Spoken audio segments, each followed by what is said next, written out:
అయ్యా నాకు విడుదల లేదా అని ఏడుస్తున్నావా బిడ్డ? భయపడకో. నీ కుమారుడు నిన్ను విడిచిపెట్టి వెళ్ళిపోయిందా బిడ్డ? నీ బిడ్డ నిన్ను విడిచిపెట్టి వెళ్ళిపోయిందా? త్వరగా వచ్చేస్తున్నారు వాళ్ళు. నీ భర్త నిన్ను విడిచిపెట్టి వెళ్ళిపోయిందా బిడ్డ? ఒంటరి దానిగా చేసి, ఒంటరి వాడిగా చేసి వెళ్ళిపోయాడా? ఒక తెలియని అస్వస్థత, అనారోగ్యం, మానసికమైన ఒత్తిడికి గురి చేస్తుంది. కానీ భయపడకో. ఈరోజు రావద్దు అనుకొని వచ్చినావు, చూడొద్దు అనుకొని లైవ్ ప్రోగ్రాం చూస్తున్నావు. ఈ లైవ్ ప్రోగ్రాం కేవలం నీ కోసమే బిడ్డ.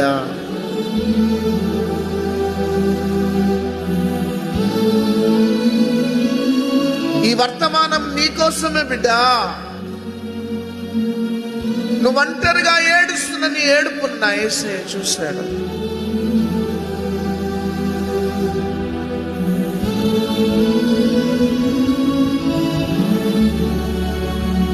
నీతో ఎవ్వరున్నా లేకపోయినా ఆయన నీ ప్రక్కలోనే ఉన్నాడు. ఆయన నీ చెయ్యి పట్టుకున్నాడు బిడ్డ.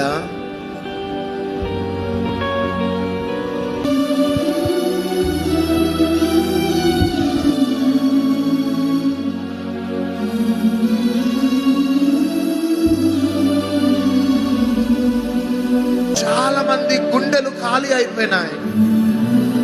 మీరు పైకి మాత్రమే నవ్వుతూ కనబడుతున్నారు, కానీ అగ్ని పర్వతాలు బద్దలవుతున్నాయి.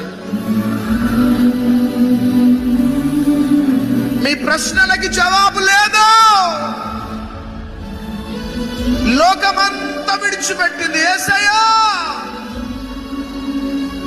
నువ్వు కూడా విడిచిపెట్టినావయ్యా అని ఏడుస్తున్నావా బిడ్డ?